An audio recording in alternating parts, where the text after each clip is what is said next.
Welcome to What is Going Om, for new thought from the edge of Om.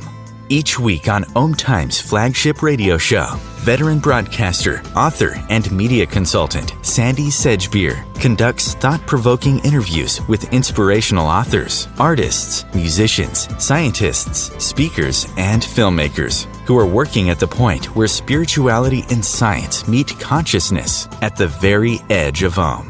Here is your host, Sandie Sedgbeer. Hello and welcome. My introduction to this week's show is going to be a little longer than normal, but bear with me because what you're about to hear could change everything you thought you knew about who you are, why you're here, and the imminent leap that you, me, and all of humanity have the opportunity to take. So a little background information is in order. In 1986, a book was published called Understanding Your Life Through Colour, Metaphysical Concepts in Colour and Aura. Its author, Nancy Ann Tappy, was born with a brain trait of interconnected sensory information, also known as synesthesia. Nancy saw colour around all living objects and she could taste shapes. And since the late 60s, she had been noticing that many of the children being born displayed an unusual indigo colour in their aura. 12 years later, after witnessing and researching this growing phenomenon, lecturer, author, and Cryon channeler Lee Carroll and Jan Tober published their groundbreaking book, The Indigo Children. The New Kids Have Arrived, which resonated with so many parents across the globe that it became a bestseller. By 2003, so many parents were sharing their stories about their indigo kids that I launched a magazine called Children of the New Earth to curate and ground the tsunami of emerging information about these new humans who were displaying such unusual abilities. They were being described as the next stage in human evolution. Around the same period, another more concerning phenomenon was occurring. Autism was on the rise, from roughly 1 in 500 children being diagnosed on the spectrum in 1995 to 1 in 150 in 2000, when the CDC started officially tracking the stats, to 1 in 36 by 2020. Nancy Ann Tappy devoted the rest of her life and career to the study of colour, consciousness, awareness, and their applications to the human personality, and teaching new paradigms of consciousness and the timelessness of metaphysics. In 2005, I met Suzy Miller, a highly skilled former pediatric speech-language pathologist whose life was radically transformed in 1999 by a breakthrough encounter with a 4-year-old non-verbal autistic child, whose ability to communicate with her telepathically gave her a new understanding of and way of working with these children. Suzy Miller's book, Awesomism, A New Way to Understand the Diagnosis of Autism, shares that story and many others that revolutionized our thinking about this rapidly increasing population of highly sensitive, gifted children, who they are, why they're here, and what we have to learn from them. Suzy Miller's experience is not pseudo-scientific BS. She worked with the late and highly respected physicist Dr. William Tiller and his team of statisticians on specific studies that we don't have time to go into here, but are truly groundbreaking and perception shifting. Now, fast forward to just a few weeks ago, when I interviewed clinical psychologist, mystic, spiritual teacher, and author Christina Donnell about her work and her books, Encounters with Living Language, Surrendering to the Power of Words, and Transcendent Dreaming, Stepping into Our Human Potential. And I discovered that the 92 consciousness expanding experiences with words and with living language that she experienced between 1997 and 2015, inspired by a message from the invisible world, joined some dots for me relating to Suzy Miller's pioneering work. So why am I telling you this, and what does it all mean? All the scientists, physicists, cosmologists, astrologers, channels, spiritual teachers, authors, and researchers that I've been interviewing these past few years agree that a massive awakening is taking place, and that we are on the verge of not just a transformation, but a metamorphosis. In short, an evolutionary mutation is taking place. A new human is emerging, and it is the new kids, the Indigo kids, the Gen Xers, the autistic population, the energetically sensitive kids that have been laying the foundation for who we are becoming and the new world that is unfolding. So that's enough from me. Now let's hear more from Christina Donnell and Suzy Miller. Ladies, welcome. Good to have you with us today. I'm going to start with you, Suzy. You coined the word awesomism and changed the way people view autism. Should we be looking at autism as the prototype or the foundational template for the new human? Absolutely. And I love the way that's worded too, because this is it. We've got a whole population of children that have been increasingly coming to this planet. As you said, the statistics are going up. And we can either look at that through the lens of a quote unquote disorder and kind of try to put them back in an old box, or we can look at this as an evolutionary leap, which is the way in which I choose to see it. And choose to see it that way, not just because I choose it, but because one kid after another, one child after another has demonstrated to me that these children they have a way of being in the world. They have an awareness of the world. They see the world through a lens that we as a humanity have not typically seen through. You might say they see through wholeness where we were taught to see through linearity or separation. And so absolutely, it's like these children absolutely are a prototype for a new human. And the more curious we become about the way they are perceiving the world and understanding the world, the more we get to understand that this is where we're all going. We're all moving away from being primarily cognitive processors and moving into being processors of felt perception, right? We're moving into that ability to perceive reality through a much more subtle world and subtle realm. And they are absolutely leading the way in us doing that. Yeah. Christina, tell us about evolution and your own experiences with words and language and how that comes together with what Suzy has been telling us. You always ask such difficult questions, Sandie.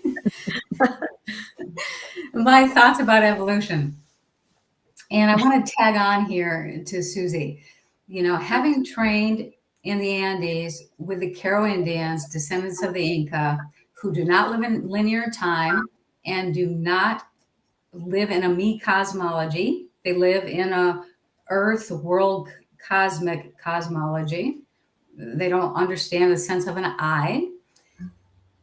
Their prophecy is that in 100,000 years, we will move from Homo sapien to Homo luminous. And Suzy, Sandie, myself, we are watching that emergence unfold. And who knows when this prophecy came out? And, you know, will it be 100,000 years? What I love about evolution that comes from source is that it makes sure something doesn't happen too quickly. And I feel that's exactly what is going on from the source of creation. while we have this deep, deep, horrible, horrific, dehumanizing tumult that is vitriolic in our world right now, and the news follows in the us and them and duality, this is becoming a smaller and smaller portion of what once was for so many years. While there's these new emergences just slowly happening on the planet. And I can talk more about that. I can talk about how living language, because language itself has been evolving since the beginning. In the beginning was the word. It evolves. And my experience with language is it's evolving right with the new emergences in humanity that are entering the planet.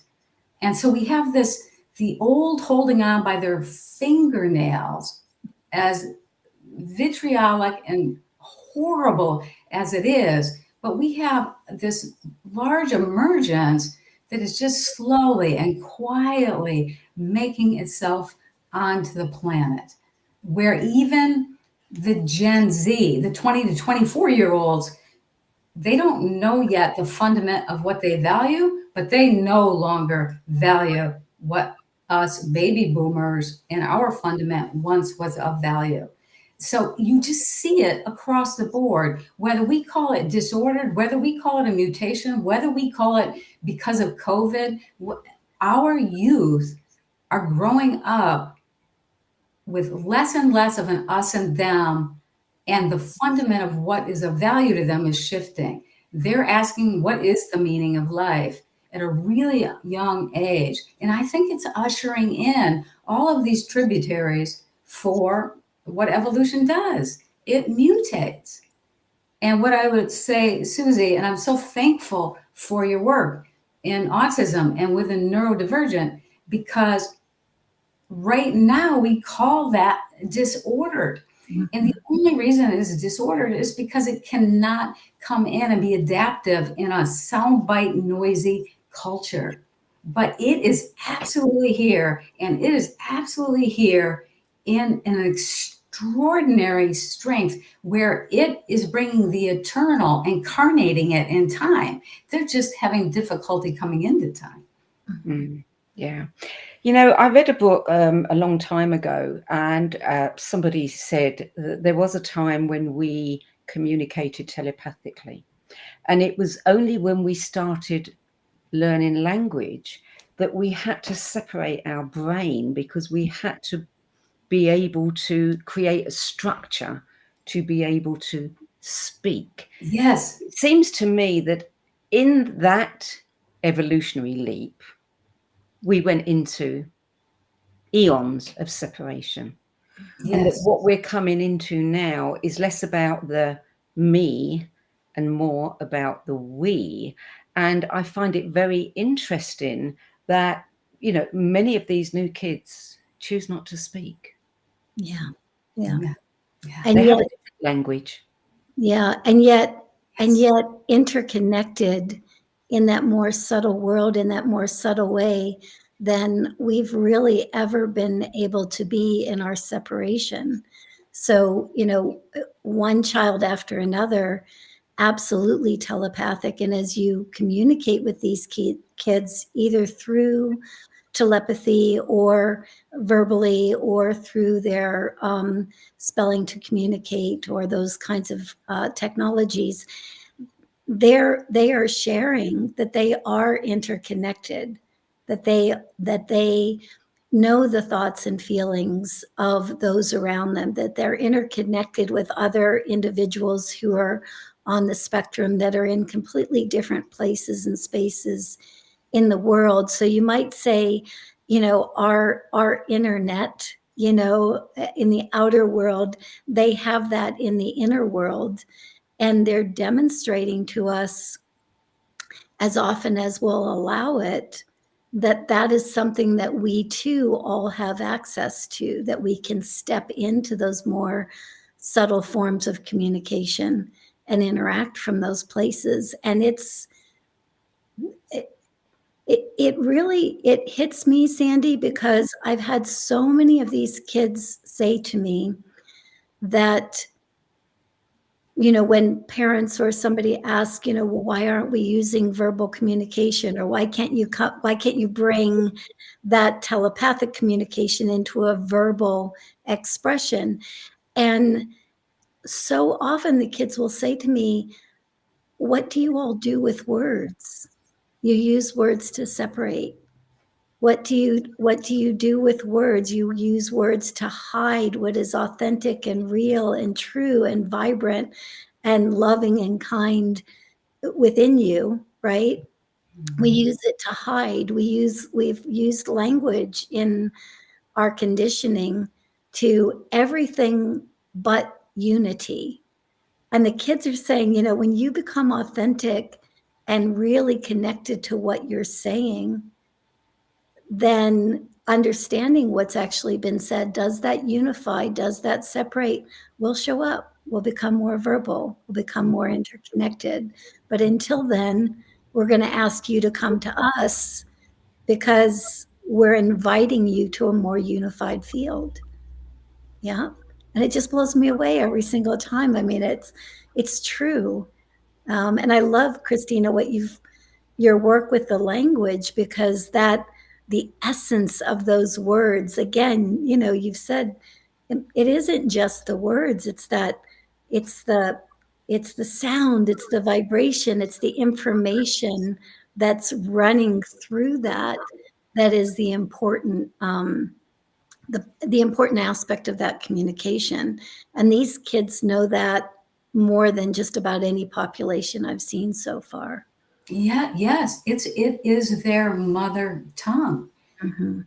And they know when someone is speaking from that place where, a word has 1,000 roots that go into the invisible with unseen archetypes and forces. And if someone can be in touch there, these children know it. Mhm. And Suzy, and Sandie, I just may want to read, because Suzy, it supports so beautifully what you just said.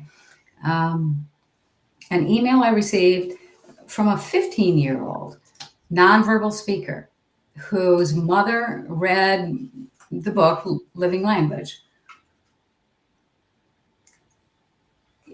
You will love this, because we see exactly how multidimensional and the unit of consciousness in which they are residing.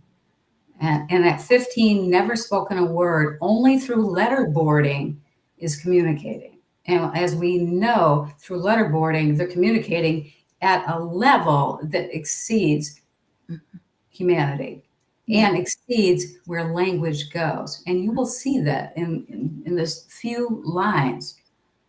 So after her mother was reading Living Language, she says, "Christina, I need to attend to top time."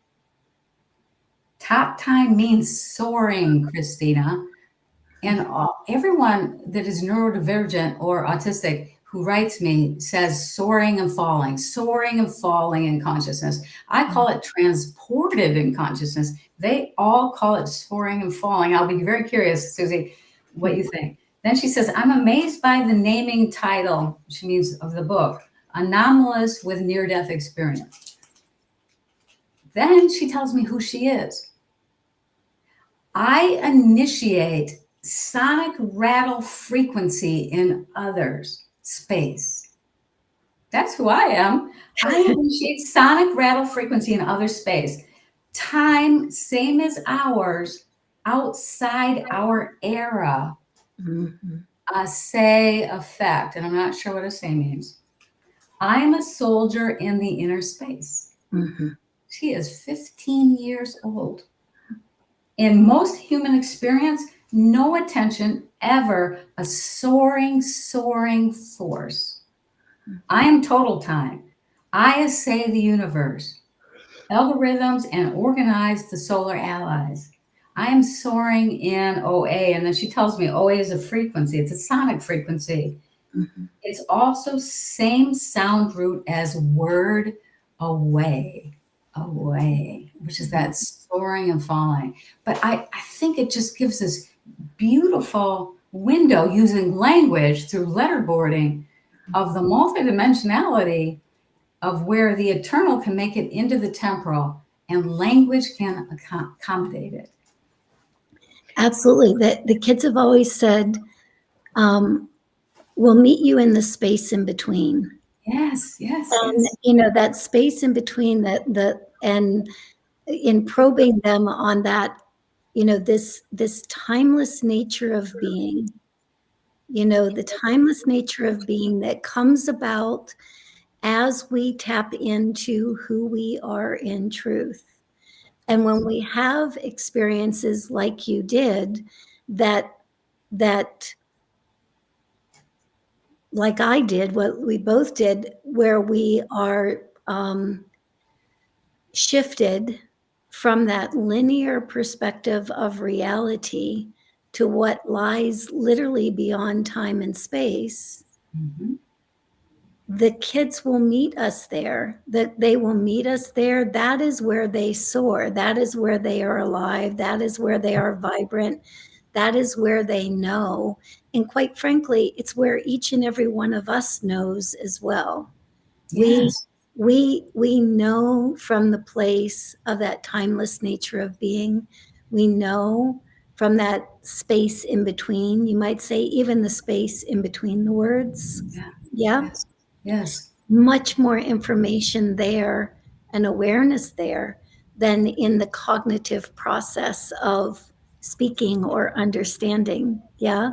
And it has blown me away over time to have experiences of that timeless nature of being and having those experiences at the hands of these kids. When somebody has the capacity that they have and one is open to that capacity, they easily can transport us to that space in between. They can easily give us some kind of transcendent experience. And it takes someone who is living from that place to be able to offer that experience to another. Yeah. Yes. And like this 15-year-old, from that space. rattle frequency in other space that is why I'm here. Yes. And we both know, because we are multidimensional in our own being and walk between and understand the eternal incarnates in the temporal. And, we're bridge walkers here between duality and what's coming onto the planet. But this space within the space, the invisible and the enticing and exciting cosmic forces underlying what is manifesting into the world is in this space within the space. And these children live there. And anyone who has a multidimensional experience tastes it. And I do think this is the mutation. It just simply is the progression from linear to the surround song, cosmic song of the eternal in the temporal. Both are beautiful and coexisting together. Right. Yeah, the kids often speak about like our linear reality moving in through that mutation, moving into a more spherical reality or a separation reality, moving into a more unified field. And linear and spherical are also not separate, right? They're all from source. Right. All from source, two ends of the same spectrum. Yeah. And there was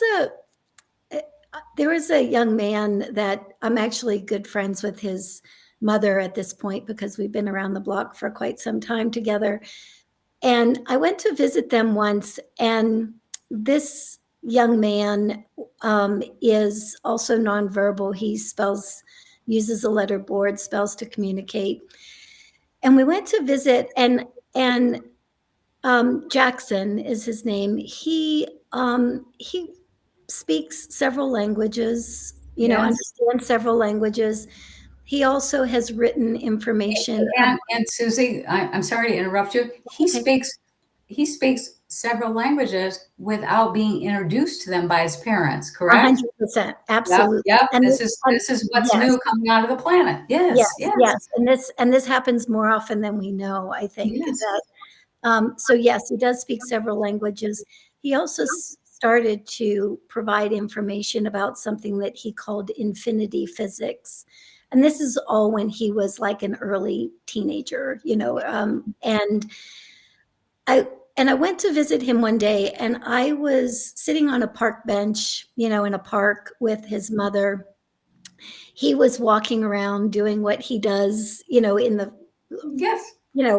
covering himself up, moving around. And he walked over to me at one point, and he just took a hold of my hand. So in the 3D physical world, Jackson is an artist, and he, like I said, he's nonverbal.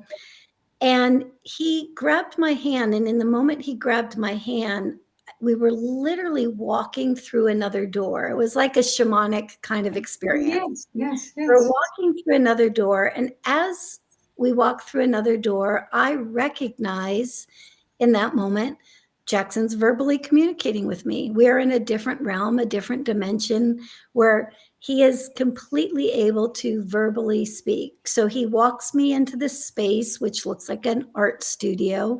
He tells me in this space why he creates art, what his art does when he has mom send that picture to that person, that picture to that person. And we're in this experience. It was just as natural as it could be. And then all of a sudden, I feel his mother, she's tapping me on the leg, on the park bench. And Jackson verbally says to me, "My mom needs you. My mom wants to know what's wrong with you." Because I was frozen, I was Jackson in that world. So, and he was holding onto my hand the whole time. So he starts to release his grip on my hand a little bit. And as he does, my consciousness comes back into the body that's sitting on the bench. I turn to mom, and she goes, "What's going on? You haven't spoken for the last few minutes. What's happening?" And I said, "I'm with Jackson. I'll be back." And then he tightens up on my hand, and I can feel myself go back into that experience. He's communicating, we're having this, and then all of a sudden he lets go and I'm back, So again, here we have an individual that is living beyond time and space as most of us would know it, has the capacity to invite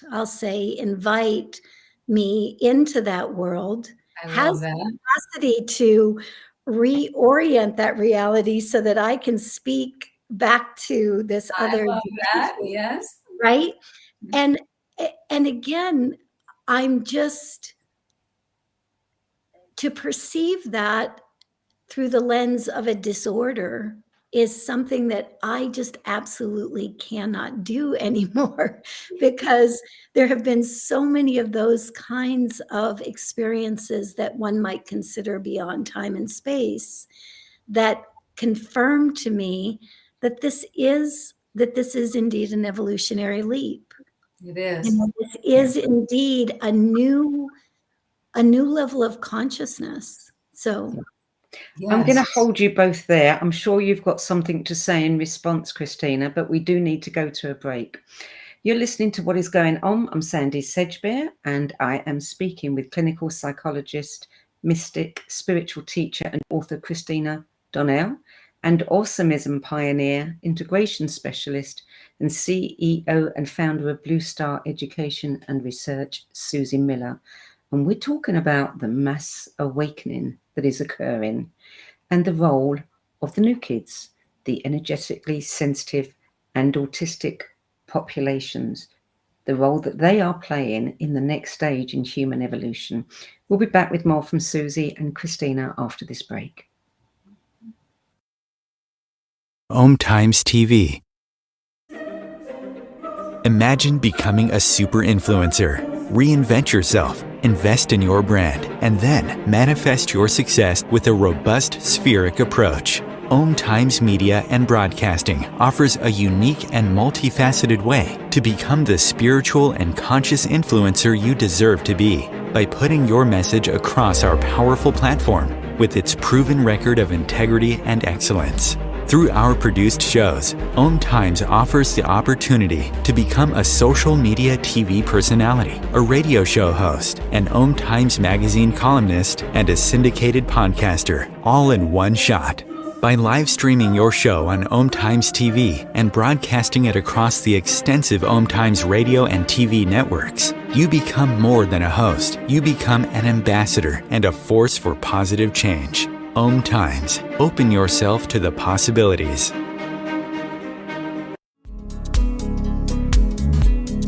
Hello, I'm Sandie Sedgbeer, host of Om Times' flagship radio show, What Is Going On? And as an author, editor and 13 times book judge who's read thousands of books and interviewed hundreds of authors, I'm constantly asked what's really worth reading and what's not.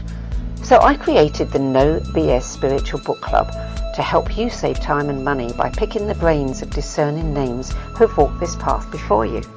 There's no catch, no fees and no BS, just an ever-growing library of 10 best spiritual book lists from some of your favourite authors and teachers, plus free book excerpts, audios and video interviews with people like Don Miguel Ruiz Jr., David G., Lee Harris, Mark Nepo and more. From well-known classics to hidden gems you've never heard of, it's the only no BS guide to the best spiritual books to enlighten your journey of self-discovery. So why not join the club? Get inspired and save money at the nobsspiritualbookclub.com. There are 16 million children struggling with hunger in America. That's 1 in 5 daughters, sons, neighbors, and classmates who don't know where their next meal is coming from. Yet billions of pounds of good food go to waste every year. It's time we do something about it. Feeding America is a nationwide network of food banks that helps provide meals to millions of kids and families in need. Visit feedingamerica.org to help them feed even more. Together, we can solve hunger. Together, we're feeding America. Welcome back. Christina, is there something you would like to say in response to what Suzy shared before the break? Yes, Suzy. I lament, like you do, that we are calling that which is new and emerging a disorder on the planet. I lament that equally. And I don't know, because I'm a baby boomer, I can have this monstrous energy inside of me of urgency of the midwifery or the pushing of that which is new emerging forward. But I know I know that is just an old energy. And I trust source, I trust creation, I trust mutation, I trust evolution. And I know the extraordinary that is beginning to happen, that those hanging on by their fingertips in the vitriolic us and them would implode if it came gushing forth from the source, of which is why creation takes its time. And I always have to say to myself, I have to respect linear time, because source is not only made of linear time. It's a polysynchronous time where it's tending the manifestation in duality, in unity, in what's beyond unity, and the extinction of planets, extinction of species. It's tending all of that simultaneously. And sometimes I just have to come back there and land there and be in the eternal moment of it to say, it's all unfolding as it should. It is perfect because all is one. But I have to come back because I, as a baby boomer, I have urgency that, I say to my publicist, it becomes monstrous and I feel it and I can quell it down, but it's constitutional nature. It doesn't come from the eternal and source, which everything is unfolding perfectly. And we are going to call things disorders right now because that is the us and them and the duality and the soundbite and noisy culture we're living in. It just is. And because I'm somebody who loves the word, it's more difficult for me because it's such a conceptualization, representation, and no feeling, sensory, transporting the consciousness to anywhere else. And yet we have the normal curve. We both have come from science. The normal curve in the 68% can't move quickly. It's true. And it is also so amazingly encouraging to, I'm sure for both of us, I mean, we've had certain experiences, maybe a little ahead of the curve. So, and as we have those experiences. Oh, honey, not ahead of the curve. We are 2 standard deviations out. We are around the mountain and going, oh, look at what's out here. Yeah. And then the children are right out there with us. Exactly. And I love that statement. And the part that I do get excited about is that, when I watch what has transpired since 1999 to now, it's like, there are people all over the world now that are having a conversation about children diagnosed on the spectrum from the gift of that expression versus from the disorder of that expression. And yes, that part of that bell curve that's still there and still kind of in that separation energy, yes, it exists. But I just love the fact that, if you, after doing this for quite some time, you do get to see that there are people all over the world that are stepping into a whole nother state of consciousness around who this population is. And when you look at what has changed medically, scientifically, educationally, since these children arrived, their very presence is invoking something new within each and every one of us. That's the whole being changed simply because they exist. That's the 15-year-old that I read earlier. This is why I'm here, right? Yes. I'm here in the inner space as a sonic rattle for others. Yes. I love that statement. Yes. And what I also caught, Suzy, which I really appreciated, is that you would have noted the language has changed. 100%. Yeah, and I noted that when you said it, and because it tells me language is doing its part in the evolution. So beautiful. One thing that I think many people watching this might want to know is, what have these children got that we haven't? And what can we look forward to when we begin to make this evolutionary leap and join them amongst the disordered, which will no longer be called a disorder. It'll be called, hey, this is normal, everybody. What could we look forward to? What can they show us? Yeah, Christina, do you want to go first? Do you want me to? I would love to. I would love to. There is something, okay, for me, a history of transcendent dreaming, and then I've been a mystic from birth, the 92 language illuminations, the culmination of that, a destiny over 60 years, now really quite deeply embodied, pragmatic, where the eternal is incarnating every moment in the temporal. Mm-hmm.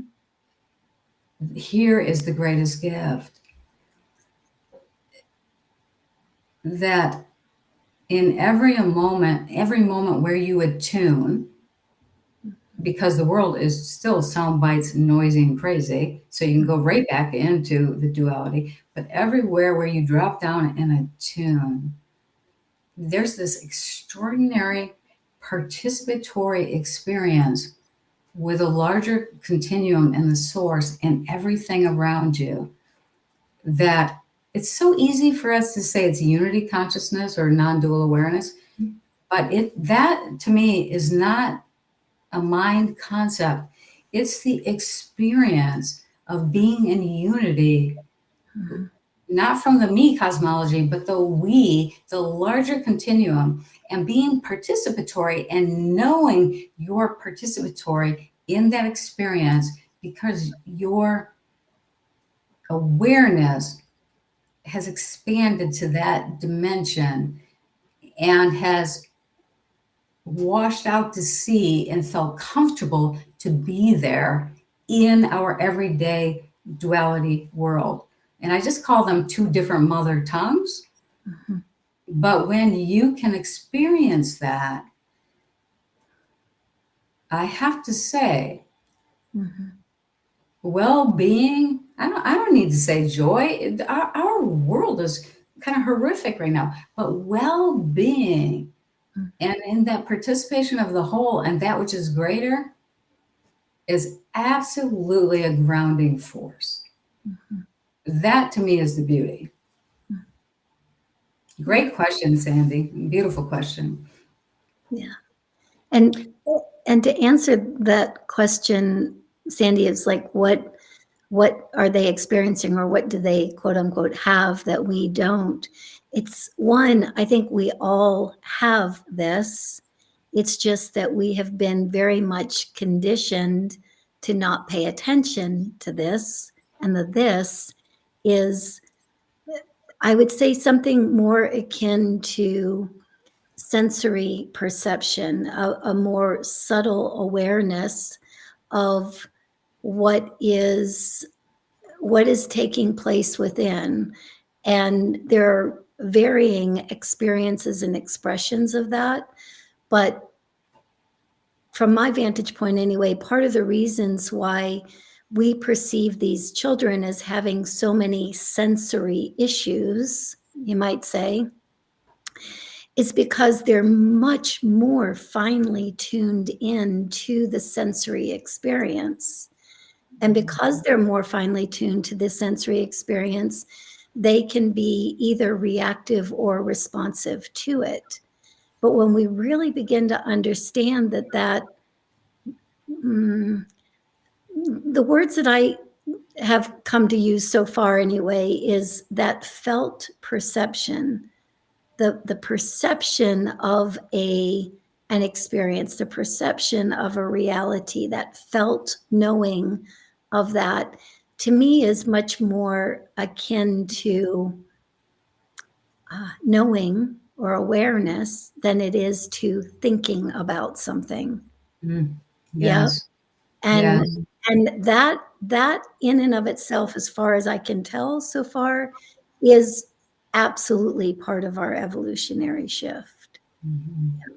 Well, when we look at what is going on in the world, what has been going on in the world for eons, we do understand that misunderstanding is the cause of all strife and conflict.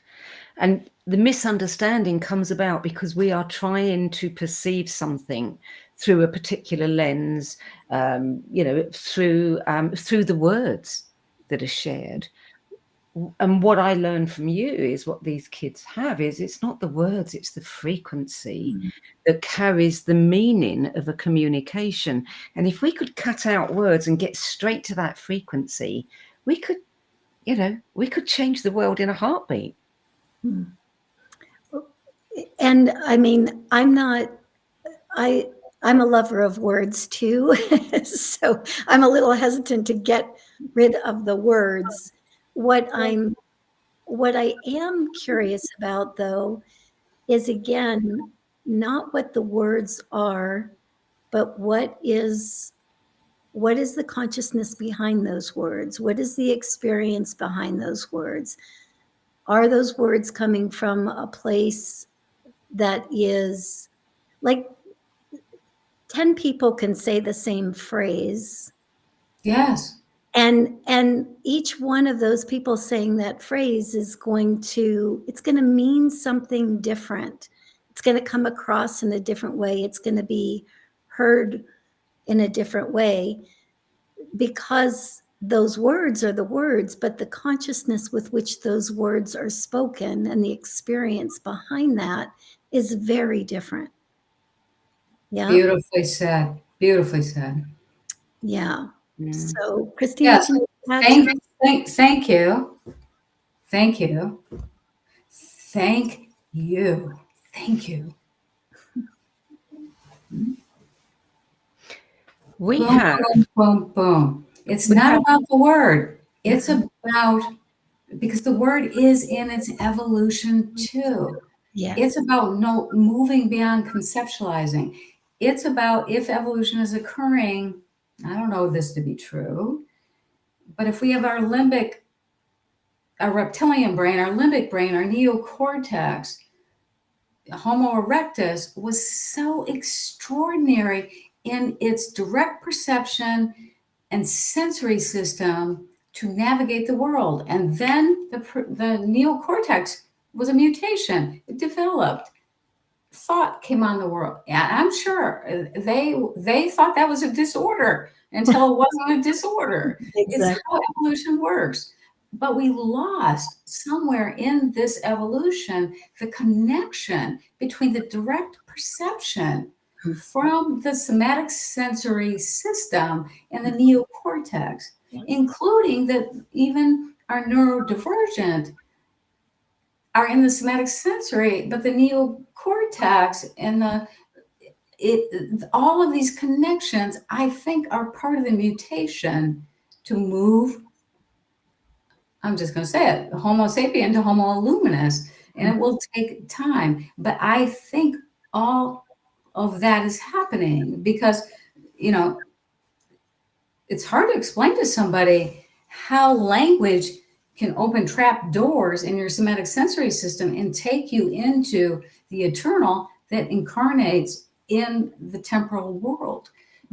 Because if it stays at the conceptual level, people don't know how to actually have an experience with a word. And Suzy, you've so beautifully said it. It is a sensory experience. It's the taste of a word. It's the taste of a certain time of the day. It's the taste of walking in the woods or in a meadow or near. It's the taste, the touch, the hearing. It's acute sensory perception.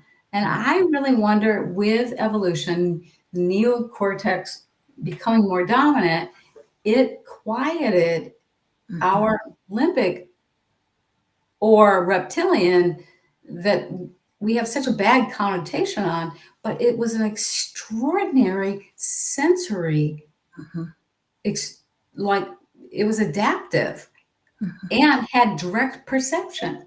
So we have it in us to return there. And that's why I say these interior trap doors are right inside of us. Right.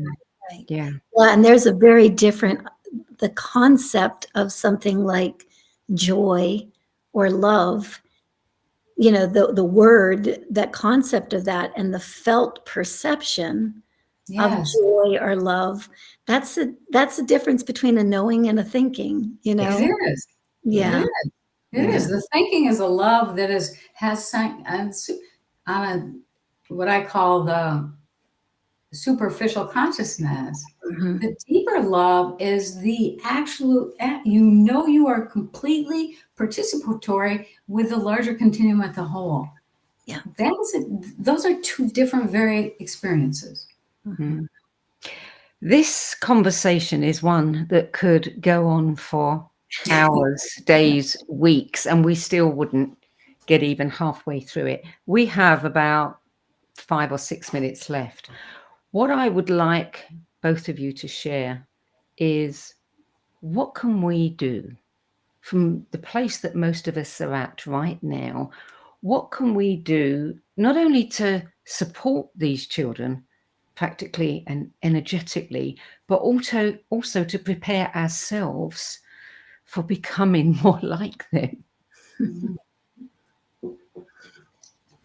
Suzy, do you want to go first? Yeah, sure. So, I mean, it's something that I talk to parents about all day, every day.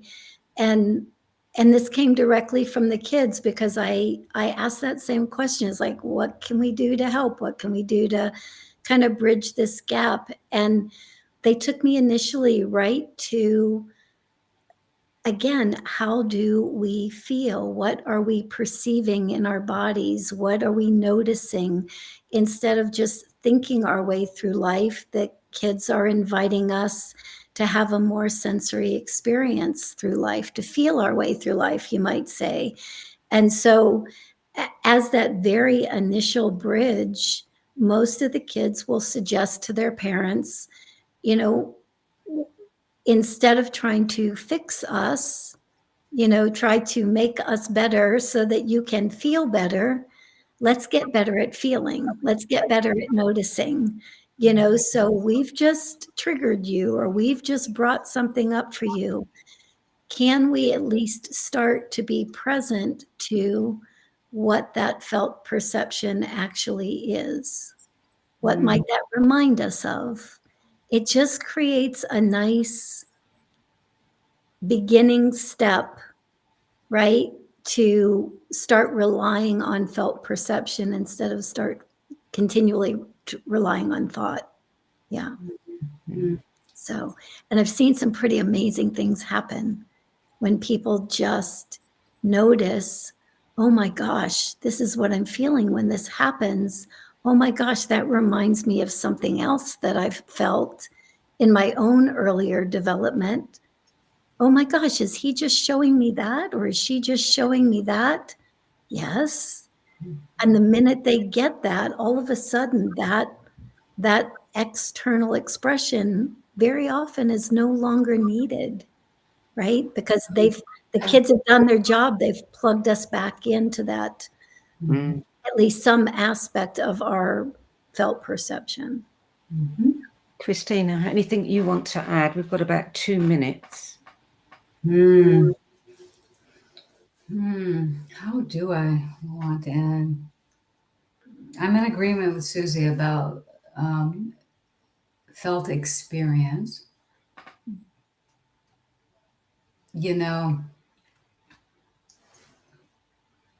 We have 5 senses, and they're the only way in which we can actually experience the world. And somewhere, conceptualization, soundbite culture, noisy culture, for many of us, has really blotted out coming back home to a sensory experience, to taste the different times of the day, as I said before, to hear things you've not heard before, to hear that which is close, your heartbeat, and that which is far away, and everything that fills in the sound, which increases acuity of your sensory experience. This is the way home to moving through the whole that moves us out of duality into a greater perception. It opens trap doors in the cellular nature of the body where the direct perception can happen. And my question is, for everyone out there listening, because are you a baby boomer? Are you a Gen Z? Are you a Gen X? Are you a millennial? Is this something your light is on the planet to move toward? Because if it is, you will enjoy this interview. Yeah, I'm going to have to leave it there. I just want one thing that Suzy wrote in her recent newsletter. I want to leave our viewers with. You said 2024 is set to be an exciting year as the first wave of new world experiences begins to be obviously available to more of the collective. One by one, as we step further into unity consciousness, we are creating energetic spaces for others to do the same.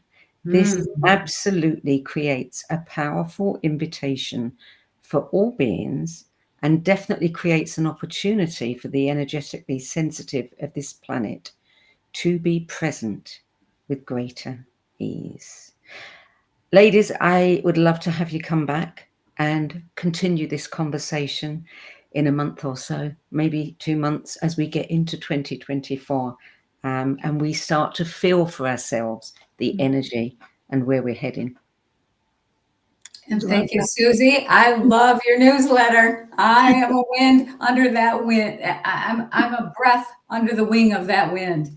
Okay, I have to do our outro now. I have to tell people Christina's books, Encounters with Living Language, Surrendering to the Power of Words, are available from Transcendent Dreaming, Stepping into Our Human Potential, both published by Winds of Change Books, and Suzy's book, Awesomeism, A New Way to Understand the Diagnosis of Autism, is available from Amazon. You can check out both of them at their website, susymiller.com and christinadonnell.com.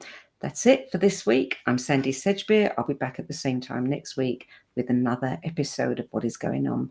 And thank you, ladies, for joining us today. Thank you. Thank you, Suzy. Thank you, Sandie.